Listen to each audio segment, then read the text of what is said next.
these toxin exposures, it's causing inflammation in their body. And inflammation is going to cause more symptoms. And it's going to impair the detoxification system even more. And like you said, it's going to affect their brain, their behavior, their mood. It's going to affect their health in general and their ability, to live to their potentials. Welcome to the Soaring Child Podcast, where parents of children with ADHD learn tips and tricks to help their child soar at home, at school, and in life.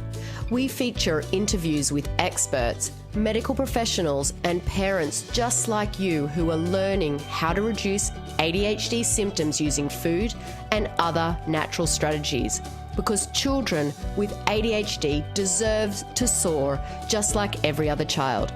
I'm your host, Dana Kay. Hello parents, this is Dana Kay here with another edition of the Soaring Child Podcast. Now, there are a lot of supplements and programs out there today on the market that really proclaim to help you with your detox. Now, it might help you to detox from heavy metals or from, environmental toxin, but detoxification is a much more complicated process than just taking a supplement or following a program. And so when I work with families, we really focus on 3 steps. And that's our 3-step blueprint, which is reduce, restore, and renew. And a big part of reduce and restore is detox.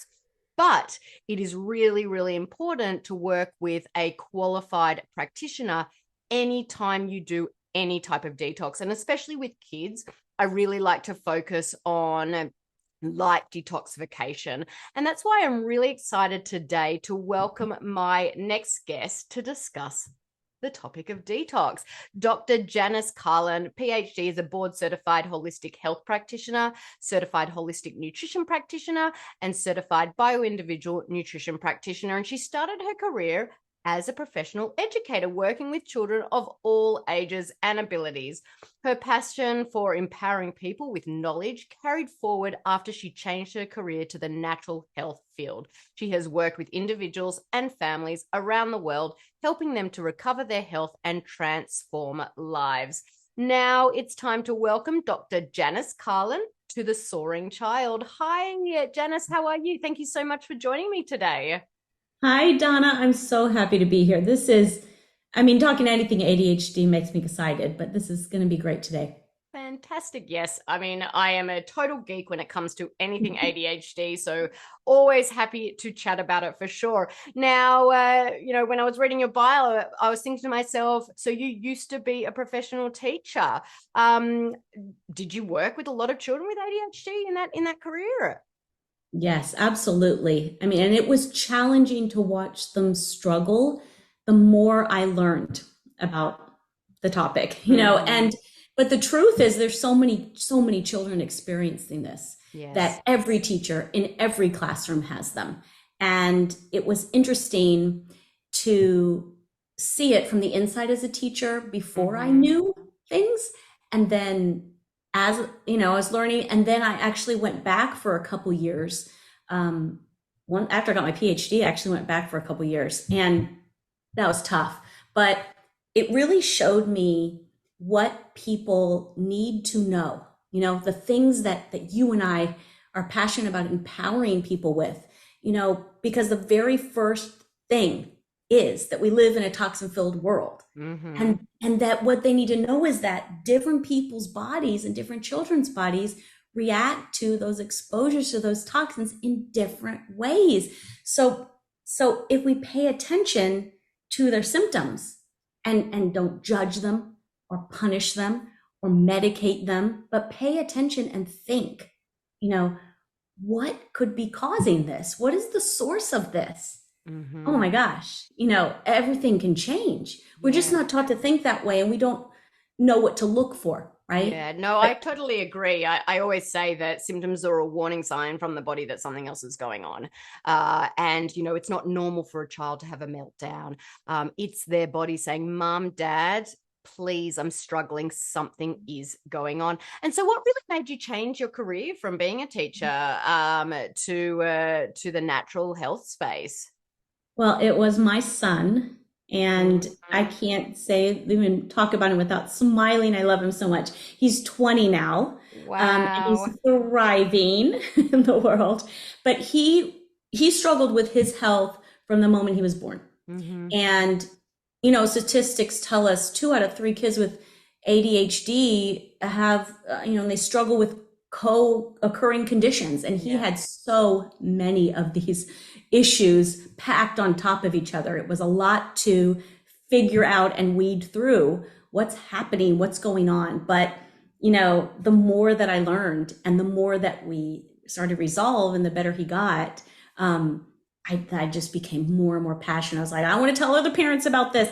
I want to teach their children to take care of themselves when they're away from them. And I want to, I want to do this in the world because it changed his life, gave him a chance to be what he's supposed to be. And and it's beautiful. I know it's the same. I mean, look, that's exactly the same story as me and my son. And, he's thriving and he's 13 and going through teenage years. And, but yeah, it is, I really say a lot that parents out there don't need to struggle. It is hard to have a neurodiverse child, but there is hope for them. And, I love that you are just out there, shouting that from the rooftops, just as I am, because we need more people to do that, because it does not need to be so hard for people. And it really, really makes me so sad every time I see a family struggling, because I know that they don't need to.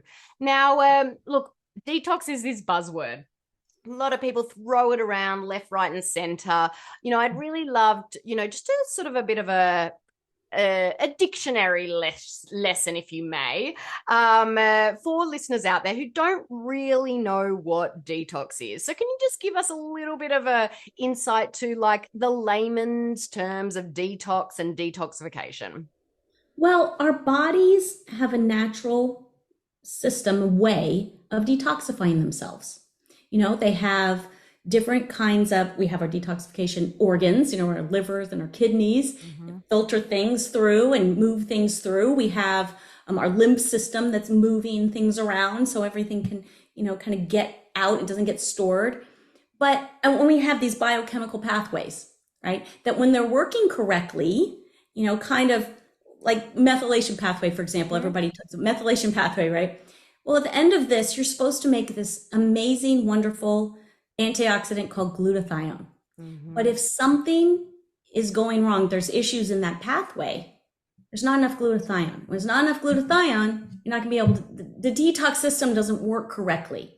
And all of this stuff gets jammed up, and then things do get stored in there. And they don't move through. And additionally, things can move through, but if there's a problem in the gut even, and they're not even eliminating correctly and moving things through, then those toxins can even get reabsorbed again through the bloodstream and float around and end up getting stored in various places.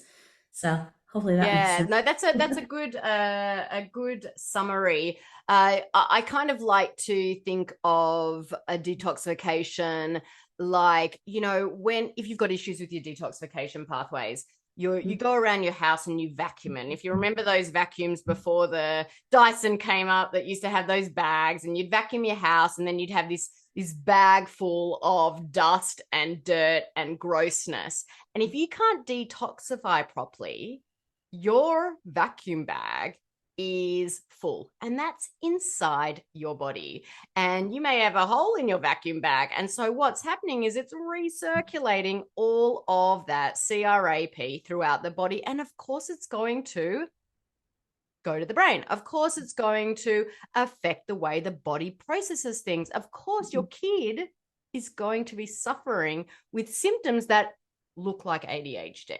Okay.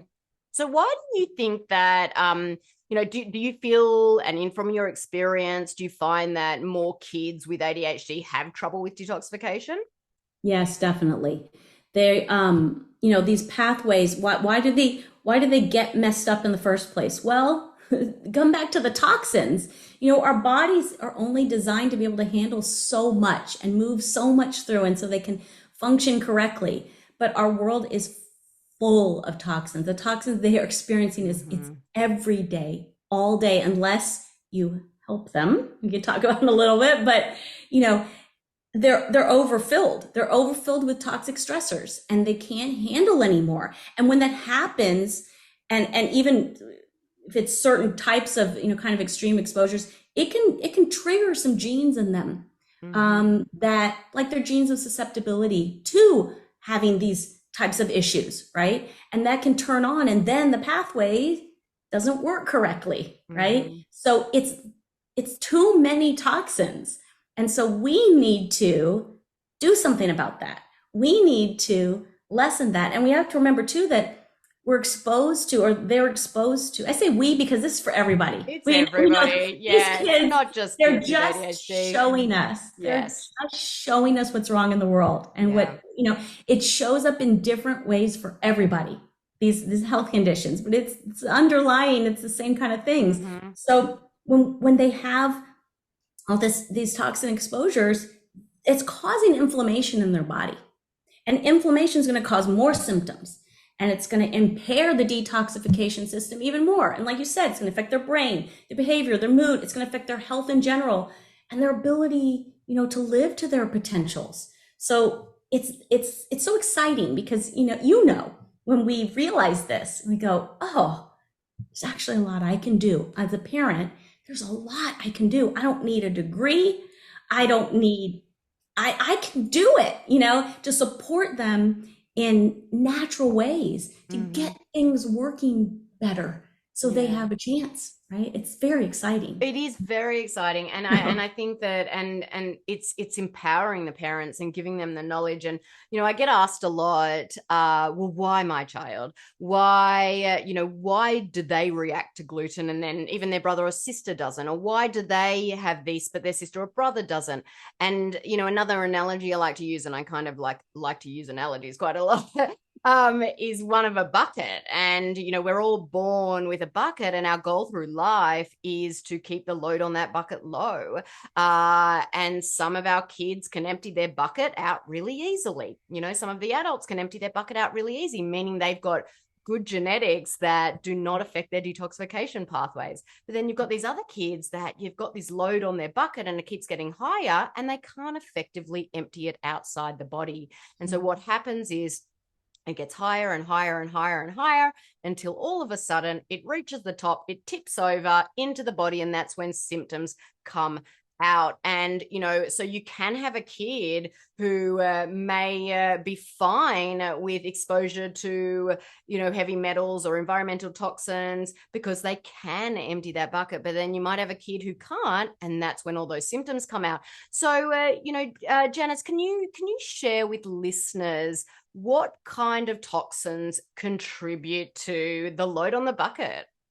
Yeah. And this is really empowering. This is what people need to know because we're not necessarily told this, right? Because honestly, if we were told it, we would have done something about it, right? Okay. So I'll just truth telling here, parents, this is it, right? This is what you can do to lessen the amount and lower that level in the bucket and give your kid a chance. So just number one is chemicals. Number one. And if you think about how many chemicals, you can't even think about it. The amount of chemicals and different kinds of chemicals they're exposed to every single day. Think on what they eat. You can't just get the chemicals off the food by washing it. Okay. There's chemicals in the food and there's chemicals in the water, right? So if you just give them organic food and filter their water, you've done something amazing to help them, right? Body products, what you put on the skin soaks into the bloodstream. Toxins, right? So what do? Natural body products. Now you've lessened the load, right? And the environment in your home, you can't really control that much in the school, right? Not that much, but in your home, oh, whoa, you're in charge there, right? Chemicals come from off gas from our furniture, from the flooring and the carpet, from, what am I going to say? Where else do they come from? Oh, the mattresses, from things that we clean our home with and we spray all over the place. It's chemicals constantly coming out. What do? Well, get an air purifier, open the window, change your flooring when you can, get different kinds of furniture. There's so many things you can do. Of course, not all at the same time, but You can do these things. You know, all as many natural products as natural foods as you can. You are lowering that level of chemical exposure. And then there's some kind of toxins, like you can't see them, like energy, like EMFs, you know, that come from electronics and Wi-Fi.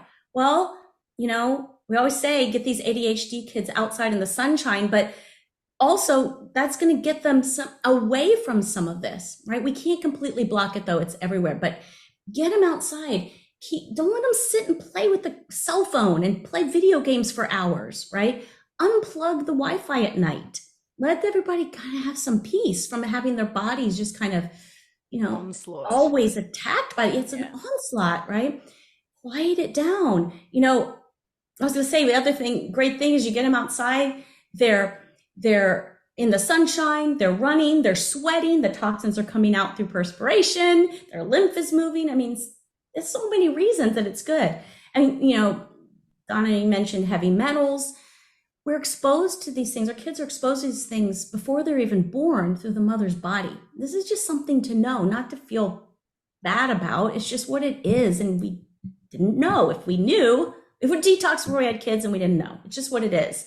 But, you know, you got silver amalgam fillings in your mouth. Those are 50% mercury that off gas through the life of the filling. It goes into the child. They can be born mercury toxic without even having a vaccination or even being exposed to things. Lead, these things get passed down, you know, and then of course, heavy metals through, you know, products we use that we don't even realize haven't been tested to be free from these metals. It's just, again, it's an onslaught.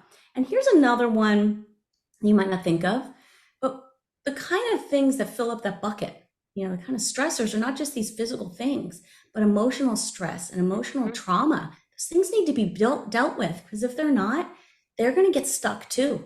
So that's another level of things to make sure, you know, you're doing for your child. But another very severe one is mold. Mold in the home, you know, absolutely worth it to check if there's mold in the home. Gosh, it's hard to detox that too on your own. So make sure there's no mold. And if there is, attend to that, you know, it's a big one, environmental one. And then inside the body, pathogen infections, things get out of balance. Some of these pathogens, they release toxins. They make more toxins, they're like generating them, you know, cause havoc in the body. So that's something that you can work with a practitioner on, and you can do this naturally. You know, you can get help for that naturally. And, but again, these kind of things, like we just don't think of them.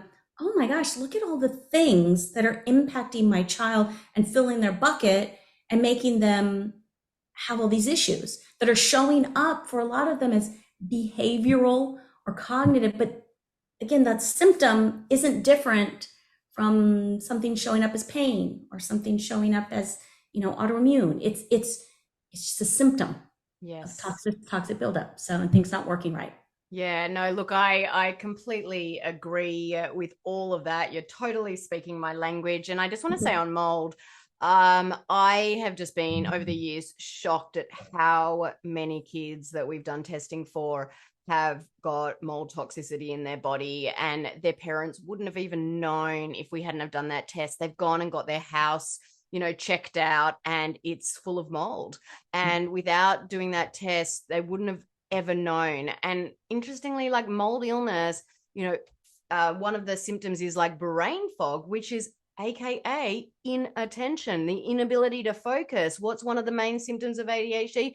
Inability to focus. And I just want to tell listeners a story just to show, you know, how it's really how prevalent this is. And I had this one particular family, and I did testing on 2 of their kids, and I did it on the daughter, and she didn't show up as having mold in her body, but she had all these mold patterns. And I said to the mom, I said, oh, look, you know, could there be mold in your house? And she's like, oh, no, I don't think so. We are going to be changing the floors very soon, so we'll be able to take that out and see what's going on. And then I got back the son's results, and I saw lots of mold. And I said, look, you really need to get your house tested. Anyway, they got the house tested, and there was black mold down one center wall in the whole house, 3-story house. The boy's bed head was against that wall. The daughter was on the other side of the house. So she had patterns of mold, but she didn't actually have mold in her body. Now, what happened was they moved out to get it remediated. They had 3 children. I couldn't test the younger one because it was still a toddler, but they had symptoms as well. And the mum had symptoms as well. When they moved out, all of the symptoms of the daughter, the toddler, and the mum disappeared. The boy, not everything, but he got slightly better because his head was sleeping next to a wall full of black mold. So he needed to detox. But their symptoms completely went away. It's really, really interesting. And so if you do suspect mold, doing a mold holiday, like getting out into nature and going camping, and if you find that a lot of symptoms get better, that could be a really cheaper way of indication that there may be mold in your house.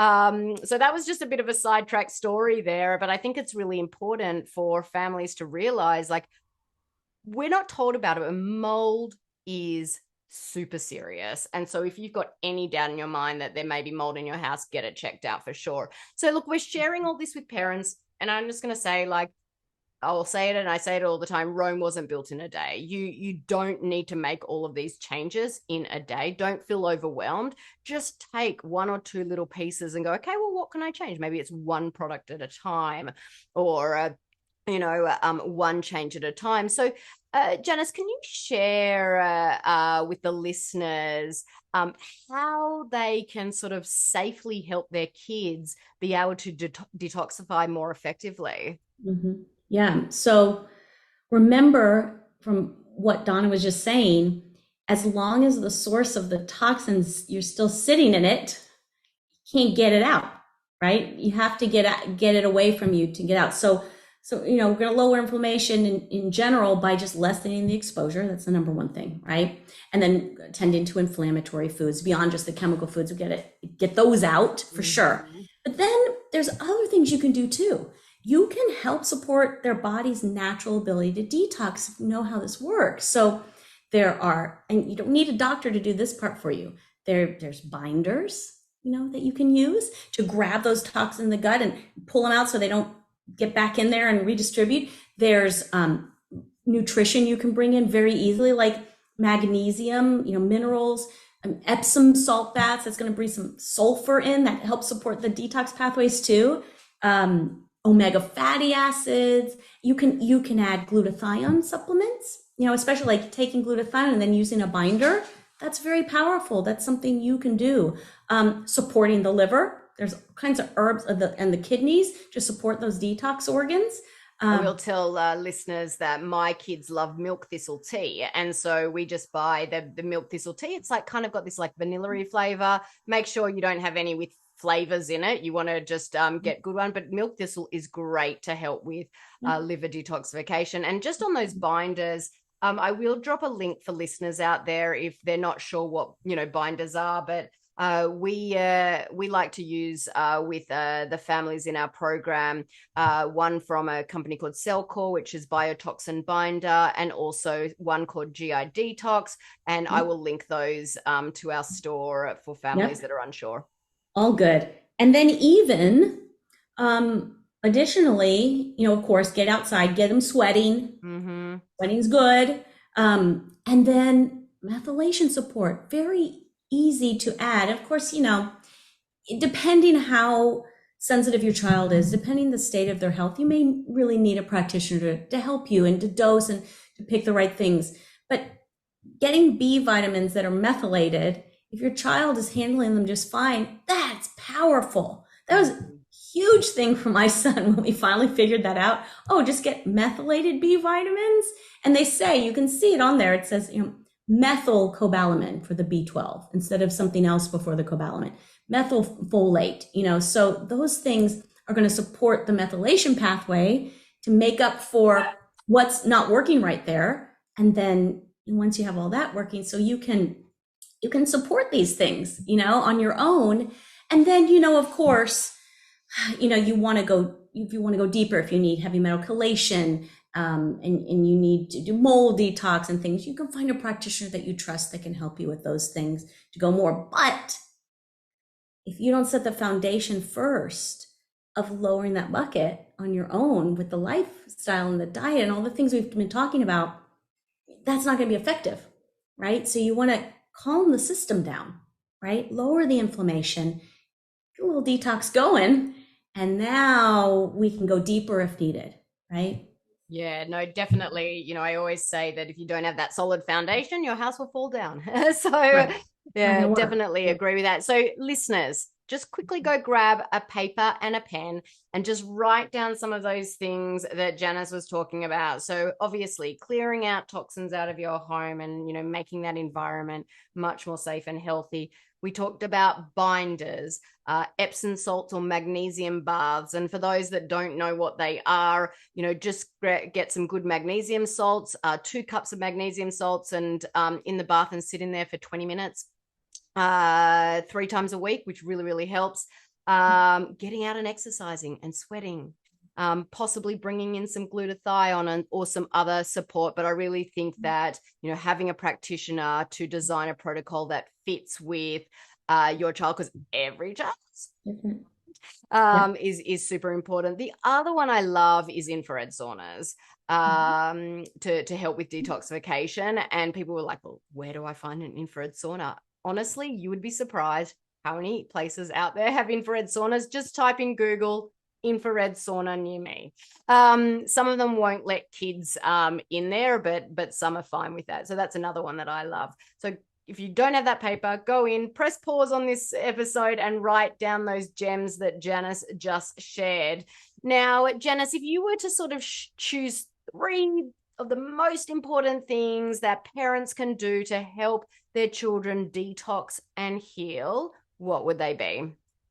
Number 1 is clean the diet and the lifestyle. All the things we're talking about. Keep those chemicals away as much as you possibly can and expose them to nature, right?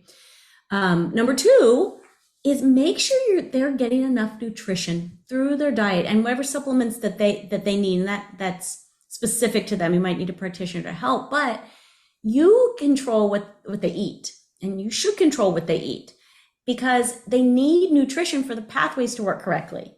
Okay. So think about it this way. This really helped me when I was trying to figure it out for my son. Everything that they eat should be nutrient dense. So get rid of the junk food and the empty calories. But that doesn't mean, this is the part that I think is great. It doesn't mean they can't have fun things. It doesn't mean they can't have desserts and delicious things and pizza and all those things. You just have to use different ingredients. So that when you do that, now their cupcakes are protein and really good fats and doesn't cause inflammation or make them hyper or make them sick. And it's so exciting, really. It's like, you know, your dessert can actually be your meal if, you know, unless you can even sneak veggies in there. But pizza is now a health food when you change the ingredients, and you can learn to do this. This is totally within anyone's capability. I can say that because I didn't know how to cook anything when my son was young.